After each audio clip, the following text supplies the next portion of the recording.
moving on. Keep it moving, I guess. Who are we at now? The Leafs? We got the Leafs and the Canadiens. Yeah. The Leafs, and Canadiens, and the Ottawa Sens? Senators. Yes, okay. Where are we going? Sens, Leafs? Sens are boring, so go ahead. Not anymore. Okay, so I'll talk about the Sens. Here's my thing. I think they're exciting. Like, I actually don't think they're going to be boring anymore.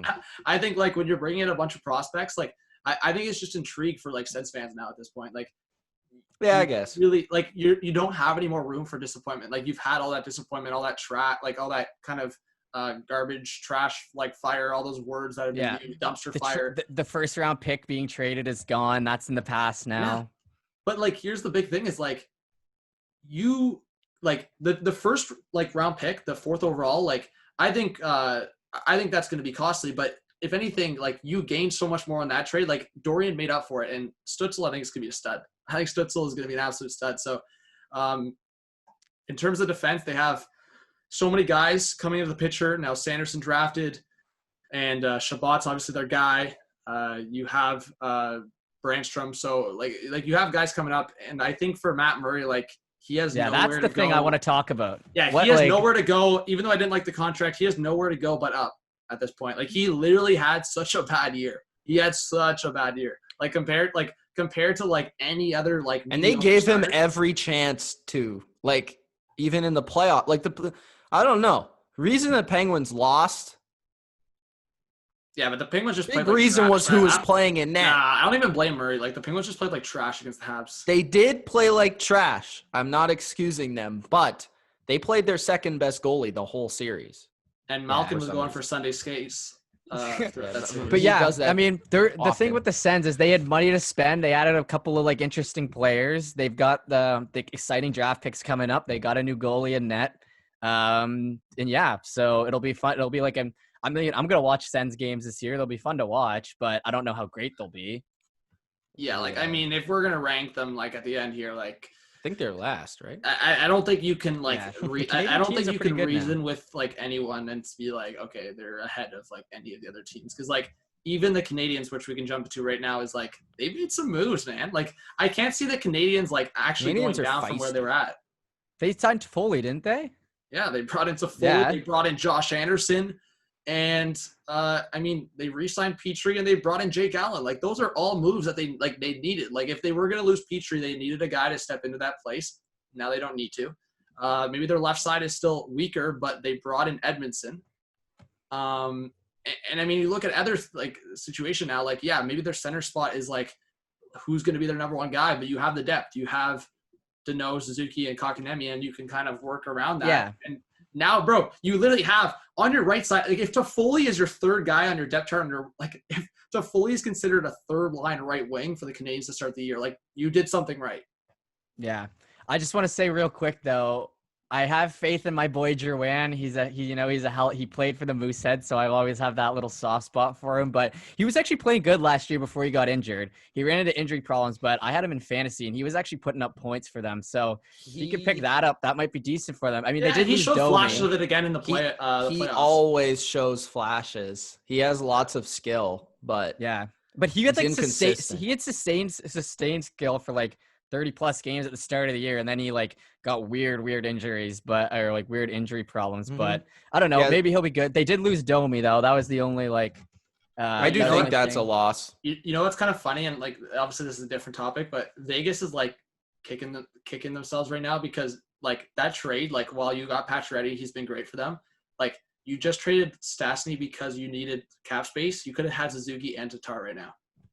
Like Tatar could have been putting up the points that Pacioretty is essentially, along with having Suzuki as your number 2 centerman or like 1-2 with William Karlsson. Like it's ridiculous. And the Canadiens are laughing right now. Suzuki, I'm telling you guys, watch out for Nick Suzuki this year. This guy is so gross. He is probably going to put up the most points for the Canadiens, I think. Okay. I don't know. Another team that'll be cool to watch. I mean, young team. They don't have any superstars, but I wouldn't be surprised if they were good. Rounded out well. Yeah, I think they're definitely a challenger again to like, I mean, maybe get a wild card spot. And again, we'll talk about it in other videos other pods, but we don't know what the format will be for the playoffs. Maybe they see like a potential. We have to wait and see what kind of season we're getting. If it's a shortened season or Like, Yeah, who they knows might what let happens? more in. Maybe they go back to a format that brings in more teams. We don't know. Yeah. True.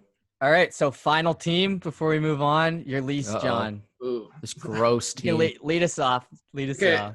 I mean, here's my thing, and I hate having like high expectations, but it's like I look at this team right now, and if anything, if we go through the Canadian teams, I think the Flames, if anything, maybe are actually right now the most balanced Canadian team.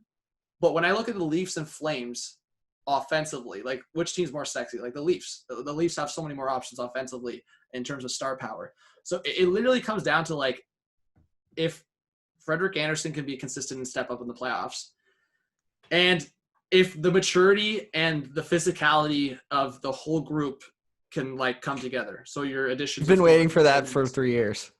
Yeah, of course. Like it's been all fun playing games. What do you think is the switch though? Like what can happen that turns it on? Because it hasn't been able to yet. I mean, like Thornton and here's a Simmons. small thing. Here's a small thing. Joe Thornton having a talk with Austin Matthews about all the times that the San Jose Sharks have choked over the years, and going, do you want to be this in 10 years? Do you want to be the player that, wow, you were a great playoff contender for a decade, but you did shit. Like you did nothing. So like for me, that's the thing.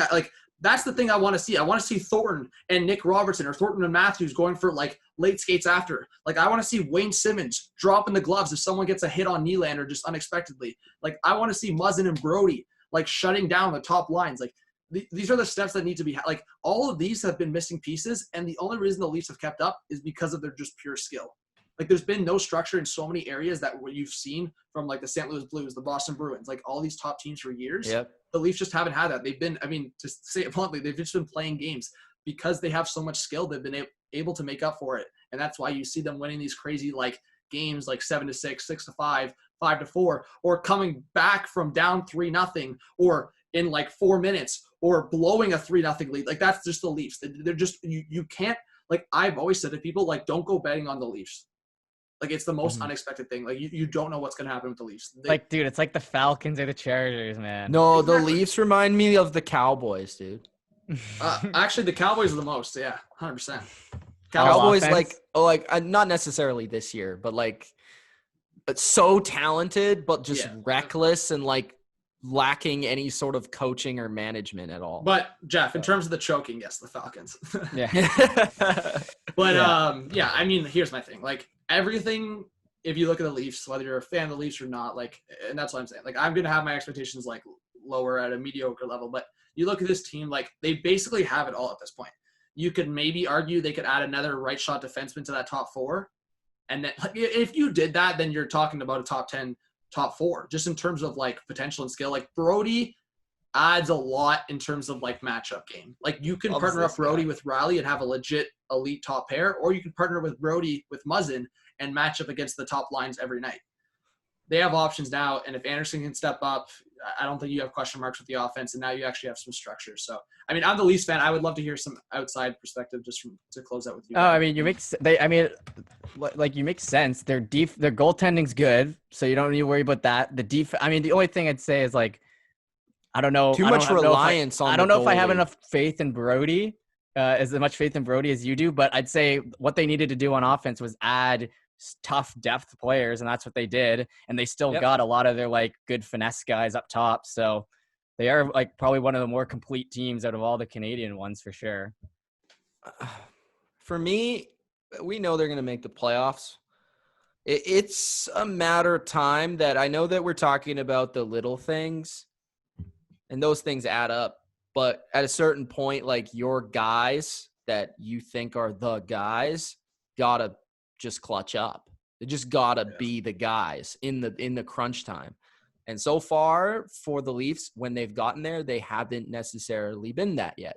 So maybe the maturity, maybe the experience will help them, and maybe they can reach that point this year. They're certainly talented. They've been talented for a few years now. It's just taking that next step.